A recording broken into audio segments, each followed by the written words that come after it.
I'm just a little because ever since I've met you, I don't know. I think there's unequivocal evidence that we mated with them. We always try to mate with everything. Yes, pretty much. There's some interesting. The first sequences that came along were in mitochondrial DNA, and that was back to about 2002 or thereabouts. And what was found was that Neanderthal mitochondrial DNA was very different to human mitochondrial. That's so interesting. They do a clock on it, and they said the divergent state was about 600,000 years ago, or something like that, so not so long ago. And then the first full genomes were sequenced maybe 10 years after that, and they showed plenty of signs of mating between. So the mitochondrial DNA effectively says no mating. And the nuclear genes say, yeah, lots of mating. But we don't know. Also, can you explain the difference between mitochondrial DNA and nucleus? I've talked before about the mitochondria, which are the power packs in cells. These are the pared down control units, is their DNA. So it's passed on by the mother only. And in the egg cell, we might have 500,000 copies of mitochondrial DNA. There's only 37 genes left. And they do it's basically the control unit of energy production. That's what it's doing. It's a basic old school machine that does. And it's got genes that were considered to be effectively trivial because they did a very narrowly defined job, but they're not trivial in the sense that narrowly defined job is about everything is being alive. Yeah. So they're much easier to sequence. You've got many more copies of these things, and you can sequence them very quickly. But the problem is because they go down only the maternal line from mother to daughter, your mitochondrial DNA and mine is going nowhere. It doesn't matter. Any kids we have, they get their mother's mitochondrial DNA, except in very, very rare and strange circumstances. And so it tells a different story. It's not a story which is easy to reconcile always. And what it seems to suggest, to my mind at least, is that there was one-way traffic of genes, probably going from humans into Neanderthals rather than the other way around. Why did the Neanderthals disappear? I don't know. I mean, I suspect that they were probably less violent, less clever, less populous, less willing to fight. I don't know. I mean, I think it drove them to extinction at the margins of Europe. And it's interesting how much, if we ran Earth over and over again, how many of these branches of intelligent beings that have figured out some kind of how to leverage collective intelligence. Which ones of them emerge? Which ones of them succeed? Is it the more violent ones? Is it the more isolated? More dynamics result in more productivity. And I suppose we'll never know. The more complex the organism, the harder it is to run the experiment in the lab. Yes. And in some respects, maybe it's best if we don't know. Yeah, the truth may be very painful. What about if we actually step back? A couple of interesting things that we humans do. One is object manipulation and movement. And of course, movement was something that was done. That was another big invention, being able to move around the environment. Then the other one is this sensory mechanism, how we sense the environment. And one of the coolest high definition ones is vision. How big are those inventions in the history of life on Earth? Vision, movement, I mean, again, extremely important. Going back to the origin of animals, the Cambrian explosion, where suddenly you're seeing eyes in the fossil record. It's not necessarily, again, lots of people historically have said, what use is half an eye? And you can go in a series of steps from a light sensitive spot on a flat piece of tissue to an eyeball with a lens and so on. If you assume no more than I don't remember this was a specific model that I have in mind, but it was a 1% change or 0.5% change for each generation. How long would it take to evolve an eye as we know it? And the answer is 500,000 years. It doesn't have to take long. That's not how evolution works. That's not an answer to the question. It just shows you can reconstruct the steps and you can work out roughly how it can work. So it's not that big a deal to evolve an eye. But once you have one, then there's nowhere to hide. And again, we're back to predator-prey relationships. We're back to all the benefits that being able to see brings you. And if you think, philosophically what bats are doing with the echolocation and so on, I have no idea, but I suspect that they form an image of the world in pretty much the same way that we do. It's just a matter of mental reconstruction. So I suppose the other thing about sight, there are single-celled organisms that have got a lens and a retina and a cornea and so on. Basically, they've got a camera-type eye in a single cell. They don't have a brain. What they understand about their world is impossible to say, but they're capable of coming up with the same structures to do so. So I suppose then is that once you've got things like eyes, then you have a big driving pressure on the central nervous system to figure out what it all means. And we come around to your other point about manipulation, sensory input, and so on. About it. Now you have a huge requirement to understand what your environment is and what it means and how it reacts and how you should run away and where you should stay put. Actually, on that point, I don't know if you know the work of Donald Hoffman, who talks about, who uses the argument, the mechanism of evolution to say that there's not necessarily a strong evolutionary value to seeing the world as it is. So objective reality, that our perception actually is very different from what's objectively real. We're living inside an illusion, and we're basically the entire set of species on Earth. I think I guess are competing in a space that's an illusion, that's distinct from, that's far away from physical reality as it is, as defined by physics. I'm not sure it's an illusion so much as a bubble. I mean, we have a sensory input, which is a fraction of what we could have a sensory input on. And we interpret it in terms of what's useful for us to know to stay alive. So yes, it's an illusion in that sense, but a tree is physically there, and if you walk into that tree, there is, it's not purely a delusion, there's some physical reality to it.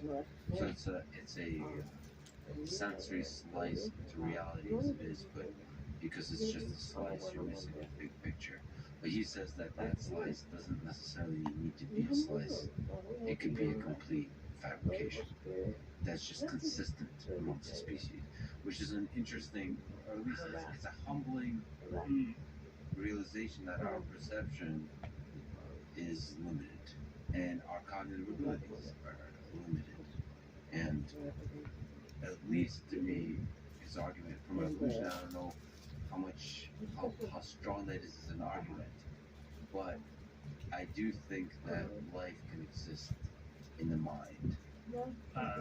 Yes. In the same way that you can do a virtual reality video game, and you can have a vibrant life inside that place, and that place is not real in some sense, but you can still have all the same forces of evolution, all the same competition, the dynamics of between humans you can have, but I don't know if I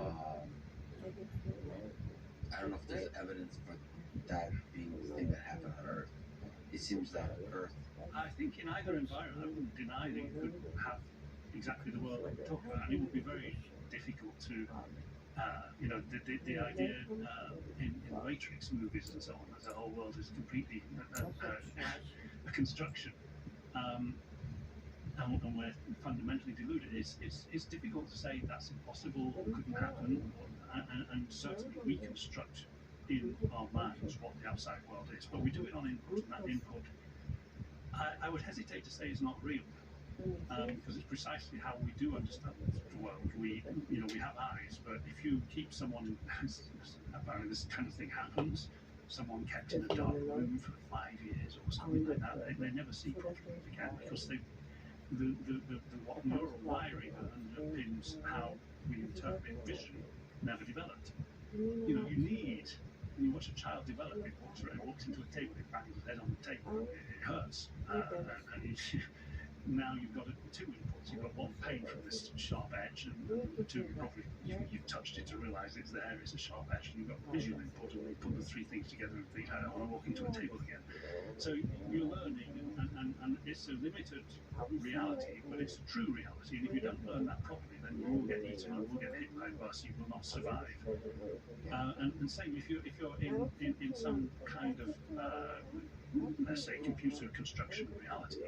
I'm not in my ground here, but if you construct the laws that this is what reality is inside this, then you play by those laws. Yeah, well, I mean, as long as the laws are consistent. Yeah. So just like you said in the lab, the interesting thing about the simulation question, yes, it's hard to know if you're living inside a simulation, but also, yes, it's possible to do these kinds of experiments in the lab now, more and more. To me, the interesting question is, how realistic does a virtual reality game need to be for us to not be able to tell the difference? A more interesting question to me is, how realistic or interesting does a virtual reality world need to be in order for us to want to stay there forever or much longer than physical reality? Prefer that place. And also prefer it not as we prefer hard drugs, but prefer it in a deep, meaningful way we enjoy. I mean, I suppose the issue with the Matrix, I imagine that it's possible to delude the mind sufficiently that you genuinely, in that way, do think that you are interacting with the real world, when in fact the whole thing's a simulation. But how good does a simulation need to be able to do that? Well, it needs to convince you that all your sensory input is correct and accurate and joins up and makes sense. Now, that sensory input is not something that we're born with. We're born with a sense of touch, we're born with eyes and so on. We don't know how to use them, we don't know how to make them. We go around, we bump into trees, we cry a lot, we're in pain a lot. We're basically booting up the system so that it can make head or tail of the sensory input that it's getting.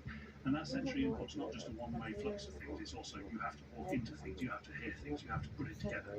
Now, if you've got just babies in the Matrix who are slotted into this, I don't think they have that kind of sensory input. I don't think they would have any way to make sense of New York as a world that they're part of. The brain is just not developed in that way. Well, I can't make sense of New York in this physical reality. But yeah, I mean, what you said, pain and walking into things, well, you can create a pain signal. And as long as it's consistent that certain things result in pain, start to construct a reality, there's some, maybe you disagree with this, but I think we are born almost with a desire to be convinced by our reality. Like a desire to make sense of our reality. Oh, I'm sure. Like, so there's an imperative. So whatever that reality is given to us, like the table hurts, fire's hot, I think we want to be deluded. In the sense that we want to make a simple, like Einstein, simple theory of the thing around us. Yeah. We want that simplicity. And so maybe the hunger for the simplicity is the thing that can be used to construct a pretty dumb simulation that tricks us. So maybe tricking humans doesn't require building a universe. No, I don't. I mean, this is not what I work on, so I don't know how close to it we are. But I agree with you that yeah, I'm not sure that it's a morally justifiable thing to do. But is it possible in principle? I think it would be very difficult. But I don't see why in principle it wouldn't be possible. And I agree with you that it's that we try to understand the world, we try to integrate the sensory inputs that we have, and we try to come up with a hypothesis that explains what's going on. I think, though, that we have huge input from the social context that we're in. We don't do it by ourselves. We don't kind of blunder around in a universe by ourselves and don't understand the whole thing. We're told by the people around us what things are and what they do, and language is coming in here and so on. So it would have to be an extremely impressive simulation to simulate all of that. Yeah, simulate all of that, including the social construct, the thing, the spread of ideas and the exchange of ideas. I don't know, but those questions are really important to understand as we become more and more digital creatures. It seems like the next step of evolution is us becoming partial, all the same mechanisms we talked about are becoming more and more plugged in into the machine. We're becoming cyborgs. And there's an interesting interplay between Put wires my and hand on the biology. Bible for the Uh, extreme wow. zeros and ones and the Why biological would I say systems. lie about something And I don't that means think you can just, demon possessed? I don't think we'll have And the I don't get it, luxury to that's see fuck humans as disjoined from the technology we've created very for much demon longer. possessed. We are organisms. That's, Yeah, Twist I mean, I and agree no with you, twist and turn. but And we come really with this to consciousness. And is there a distinction there? Because what you're saying, the natural endpoint says we are indistinguishable, and if you are capable of building an AI which is sufficiently close and similar that we merge with it, then to all intents and purposes, that AI is conscious as we know it. And I don't have a strong view, but I have a view. And I wrote about it in the epilogue to my last book because 10 years ago I wrote a chapter in a book called Light Ascending about consciousness. And the subtitle of Light Ascending was the 10 great inventions of evolution, and I couldn't possibly write a book with a subtitle like that that did not include consciousness, and specifically consciousness as one of the great inventions. And it was in part because I was just curious to read more. I read more for that chapter. I never worked on it, but I thought, how can anyone not be interested in the question?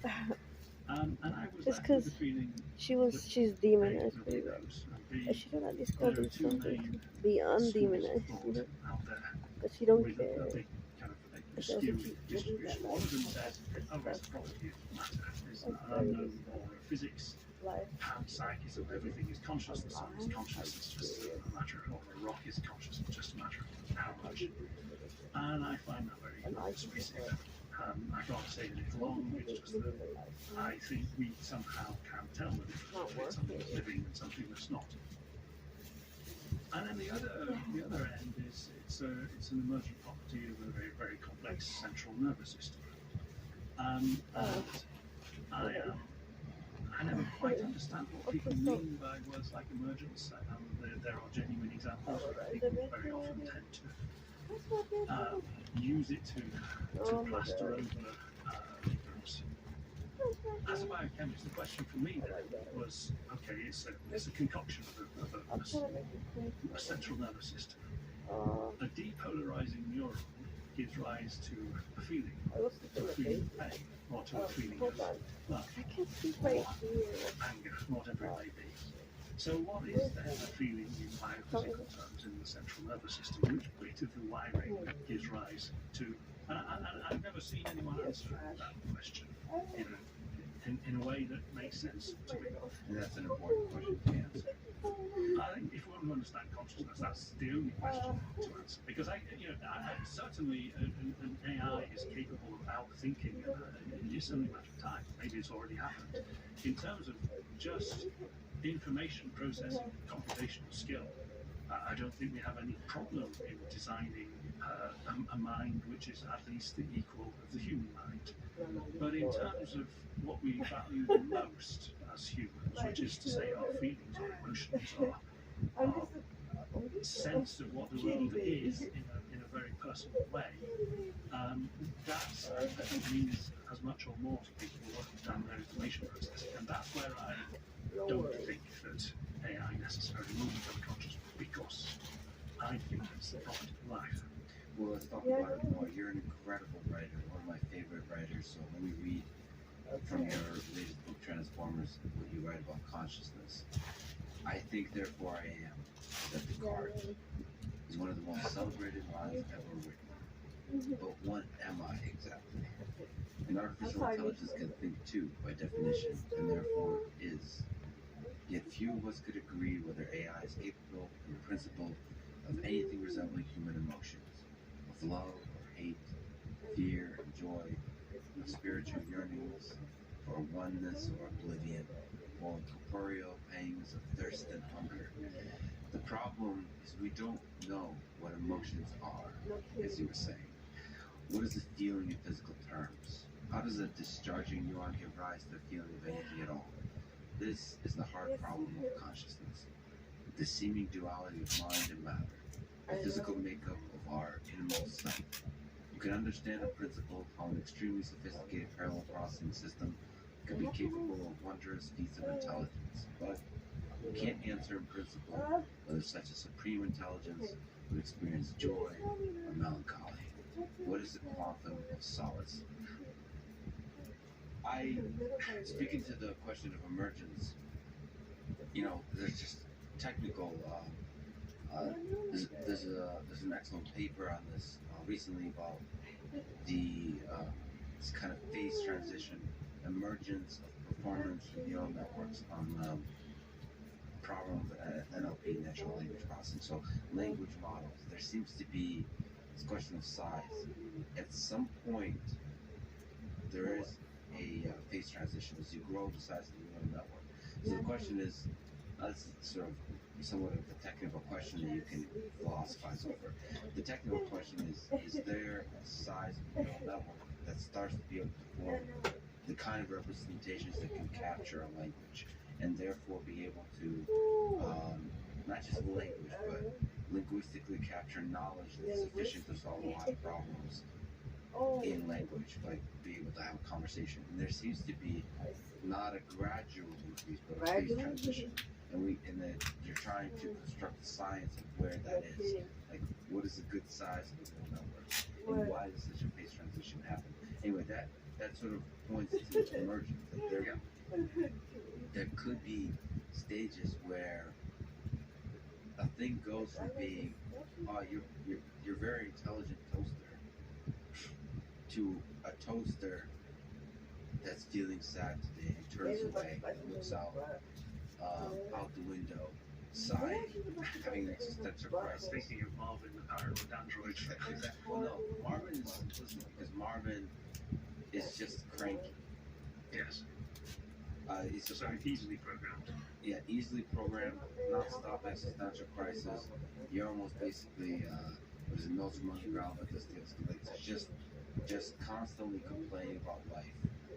No, they're capturing the full roller coaster of human emotion, the excitement, the bliss, the connection, the empathy, and all that kind of stuff, and then the selfishness, the anger, the depression, all that kind of stuff. They're capturing all of that and be able to experience it deeply, like it's the most important thing you could possibly experience today.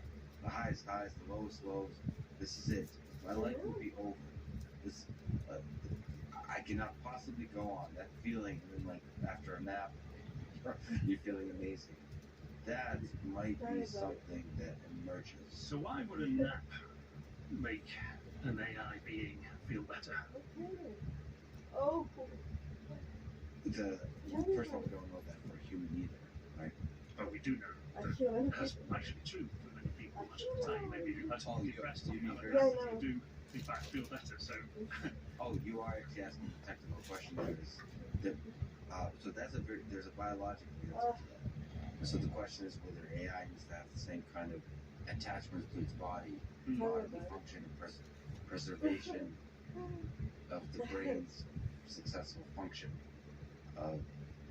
self-preservation essentially in some deep biological sense. I mean, to my mind, it comes back round to the problem we were talking about before about simulations and sensory input and learning what all of this stuff means, and life and death. That biology, unlike society, has a death penalty over everything, and natural selection works on that death penalty. That if you make this decision wrongly, you die. And the next generation is represented by beings that made a slightly different decision on balance. And that is something that's intrinsically difficult to simulate in all its richness, I would say. So what is death in all its richness? Yeah. Our relationship with death, or the whole. So which, when you say richness, of course, there's a lot in that. That's my Yeah, friend. Which is hard to simulate. Oh my god. What's part of the richness that's hard to simulate?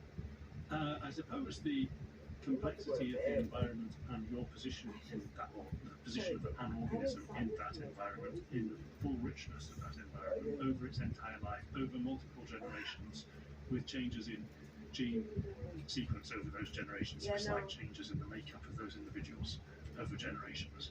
But if you take it back to the level of single cells, which I do in the book, and Yeah, ask no.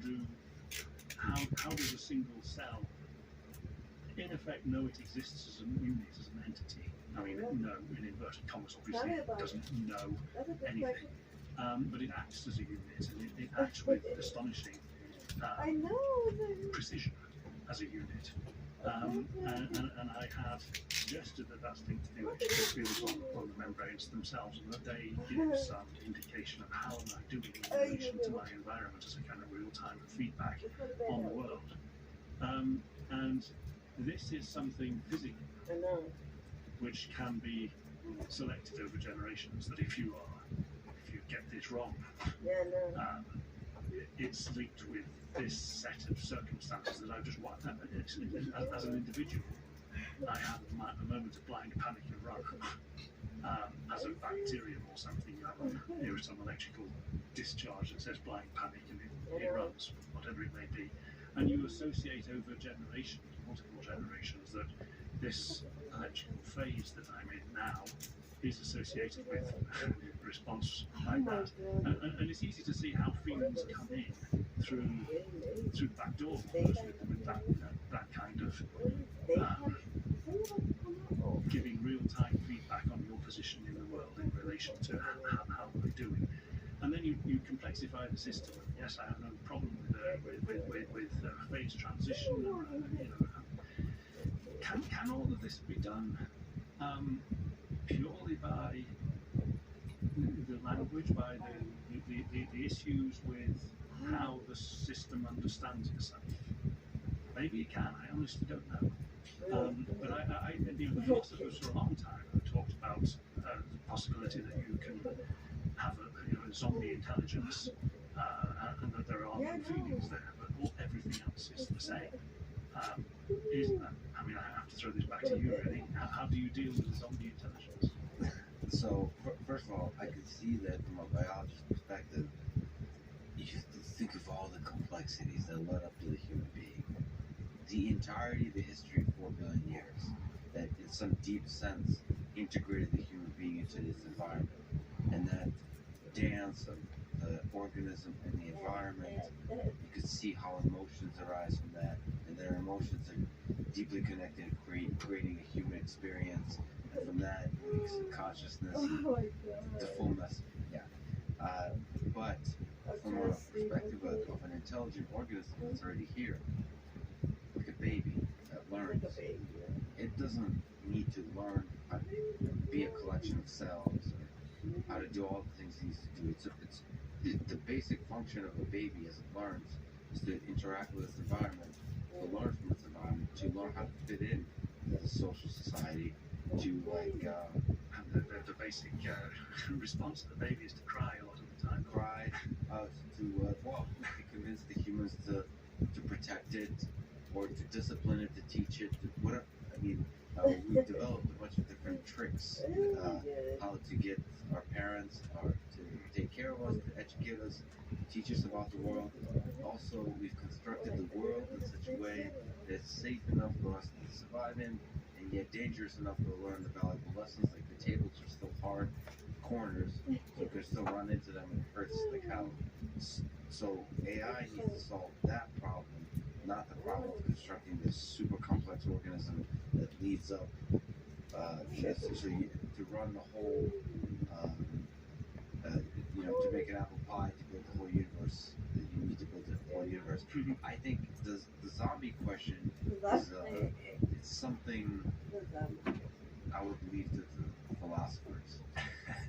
Because, and I will also leave to them the definition of love, what happens between two human beings when there's a magic that just grabs them like nothing else matters in the world. somehow you've been searching for this feeling, this moment, this person your whole life. That feeling, the philosophers can have a lot of fun with that one, and also say that that's just you could have a biological explanation. You can have all kinds of it's all fake. It's actually Ayn Rand will say it's all selfish. There's a lot of different interpretations. I'll leave it to the philosophers. The point is the feeling sure as hell feels very real. And if my toaster makes me feel like it's the only toaster in the world, and when I leave and I miss the toaster, when I come back, I'm excited to see the toaster, and my life is meaningful and joyful, and the friends I have around me get a better version of me because that toaster exists. That sure as hell feels I mean, conscious toaster. is that psychologically different to having a dog? No, Because most people would dispute whether we can say a dog. I would say a dog is undoubtedly conscious, but some people would with say their it doesn't. degrees of consciousness and so on, people are definitely much more uncomfortable saying a toaster Yes. is conscious than a dog. And there's still a deep connection. You could say our relationship with the dog has more to do with anthropomorphism. Like we kind of project a human being onto it. Maybe. We can do the same damn thing with a toaster. Yes, but you can look into the dog's eyes and you can see that it's sad, that it's delighted to see you again. I don't have a dog, by the way.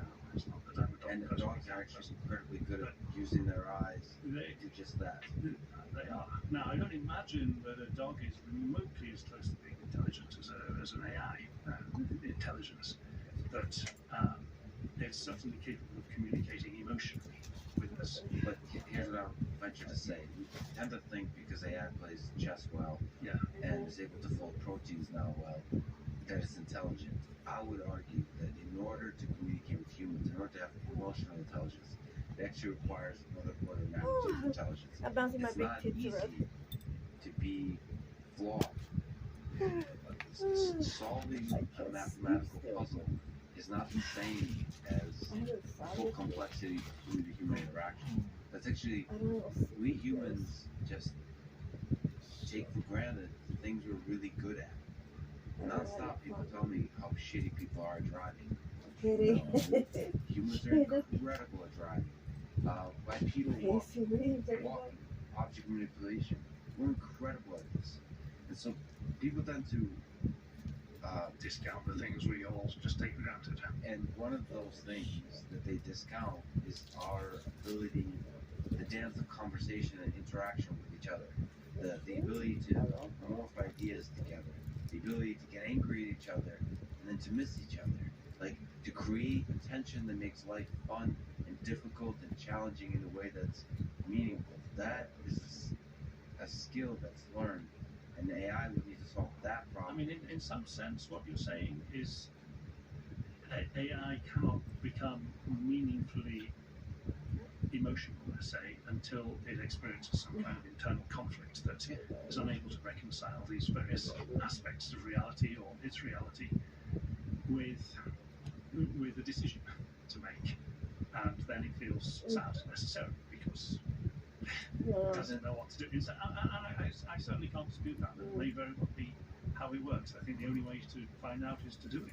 Just build it, yeah, and leave it to the philosophers if it actually feels sad or not. The point is, the robot will be sitting there alone, having an internal conflict, an existential crisis, and that's required for it to have a deep, meaningful connection with another human being. Now, does it actually feel that? I don't know. But I'd like to throw something else at you, which troubles me on reading it. Noah Harari's book, 21 Lessons from the 21st Century, and he's written about this kind of thing on various occasions. And he sees biochemistry as an algorithm, and an AI will necessarily be able to hack that algorithm and do it better. So there will be AI better at writing music that we appreciate than Mozart ever could, or writing better than Shakespeare ever did, and so on, because biochemistry is algorithmic. All you need to do is figure out which bits of the algorithm to play to make us feel good or bad or appreciate things. And it's as a biochemist, I find that argument close to irrefutable and not very enjoyable.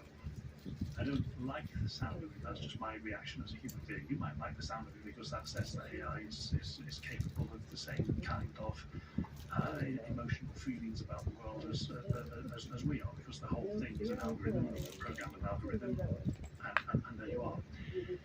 He then has a peculiar final chapter where he talks about consciousness in rather separate terms, and he's talking about meditating and so on, and getting in touch with his inner conscious. I don't meditate, I don't know anything about that, but he wrote in very different terms about it, as if somehow it's a way out of the algorithm. Now, it seems to me that consciousness, in that sense, is capable of scuppering the algorithm. I think that in terms of the biochemical feedback loops and so on, it is undoubtedly algorithmic. But in terms of what we decide to do, it can be much more based on an emotion. We can just think, I don't care, I can't resolve this complex situation, I'm going to do that. And that can be based on, in effect, a different currency, which is the currency of feelings, and something that we don't have very much personal control over. And then it comes back around to you, and what are you trying to get at with AI? Do we need to have some system which is capable of overriding a rational decision which cannot be made because there's too much conflicting information, by effectively an emotional, judgmental decision that just says, do this and see what happens? Yeah, That's what consciousness is really doing, in my view. yeah, and the question is whether it's a different process or just a higher level process. I might, the idea that biochemistry is an algorithm is, to me, an oversimplistic view. There's a lot of things that, the moment you say it, it's irrefutable, but it simplifies, I'm sure it's an and in the process loses something fundamental. So, for example, calling a universe an information processing system, sure, yes, you could make that. It's a computer that's performing computations, but you're missing the process of the entropy somehow leading to pockets of complexity that creates these beautiful artifacts that are incredibly complex, and they're like machines. And then those machines are, through the process of evolution, are constructing even further complexity. Like, in calling the universe an information processing machine, you're missing those little local pockets and how difficult it is to create them. So the question to me is, biochemistry is an algorithm. How difficult is it to create a software system that runs the human body, which I think is incorrect. I think that is going to take so long. I mean, that's going to be centuries from now to be able to reconstruct a human. Now, what I would venture to say, to get some of the magic of the human being, with what we were saying, with emotions, and interactions, and like a dog makes a smile, a joyful, and all those kinds of things, that will come much sooner. But that doesn't require us to reverse engineer the algorithm of biochemistry. Yes, but the toaster is making you happy. Yes. It's not about whether you make the toaster happy. No, it has to. So It has to be. It has to be. The toaster has to be able to lead me. Yeah, but it's the toaster is the AI in this case. Is very Yeah, intelligent. the toaster has to be able to be unhappy and leave me. That's essential. Yeah. That's essential for my being able to miss the toaster. If the toaster is just my servant, that's not a provider of like services. Like tells me the weather and makes toast. That's not going to deep connection. It has to have internal conflict. Be right about life and death. I'm taking It care has to of be you. able to be conscious of its You mortality hear me? and finite its existence. I love And that life is I love you. for Well, temporary and therefore yes. needs to be more selective. I'll marry you, sir. Things out. Moving moments in the movies from when I was a boy was the unplugging of HAL in 2001, where that was the death of a sentient being. HAL knew it. So I think we all kind of know that Me and a the Lord. sufficiently Okay. intelligent being You is want me to going take care of to it? have some form of consciousness, but I'll take whether it to the bathroom. it will be like biological consciousness, I just don't know. And if you're You're gonna thinking get about how bothered do we by it. bring together, I mean, obviously we're going to interact. more closely with AI. But are we really? Is a dog a toaster, or is there really some kind of difference? You're talking about biochemistry. I suppose not a single element is very complex as it is. So it may be that there are again complex in the circuits of biochemistry, but I have a feeling that the level of complexity of the total biochemical system, the level of a single cell, is less complex than the level of neural networking in the human brain or in an AI. Well, I guess I assumed that we weren't putting the brain in the biochemistry algorithm because you have to. I would say that is a high level of organization of neural networks. They're all using the same biochemical wiring within themselves. Yeah, but the human brain is not just neurons. It's the immune system. It's the whole package. I mean, to have a biochemical algorithm that runs intelligent biological system, you have to do the whole damn thing. It's pretty fascinating. Of course. Exactly. I mean, That's the laughing hyena. what is a human being? Because it's But if you look at just some code and then you build, and then that, so it's DNA. He's funny. Doesn't just I tell you haven't what to Sonya. build, I how said, to where are build. the people? No, I didn't buy no sleep. Well, then I go mean, the back thing and is, get some. The question is, Oh my difficult is God. it to reverse engineer the whole shebang? very difficult. I would say The it's, whole shebang. And I'm saying. don't want to say impossible, but it's much easier to build a human than to reverse engineer to build like a fake human-like thing than to reverse engineer the entire process. I'm not sure if we are capable of reverse engineering the whole thing. If the human mind is capable of doing that. I mean, I wouldn't be a biologist if I wasn't trying. But I know I can't understand the whole problem. I'm just trying to understand the rudimentary outlines of the There's another aspect, though. You're talking about developing to the human mind. Did you hear me screaming? Systems, No, I didn't hear subsystems that are part of the immune system and so on. This is something that we'll talk about with I didn't pay you for Levy, nothing. You but a good joker's wife. so little You is were playing known with it. about What? talk about Leave reverse it engineering. right So there, little it's is known fine. Leave about what? developmental pathways that go from the It's my genome table. to You take everything that I put in That's here. my table, actually. When it's The switched it. electrical interactions that I was talking about happening at the level of single cells and its interaction with the environment. No, why is it There's a so whole loud? electrical field science Because I wanted to turn the light on. that is not yet written. But what about if I'm any sleepy?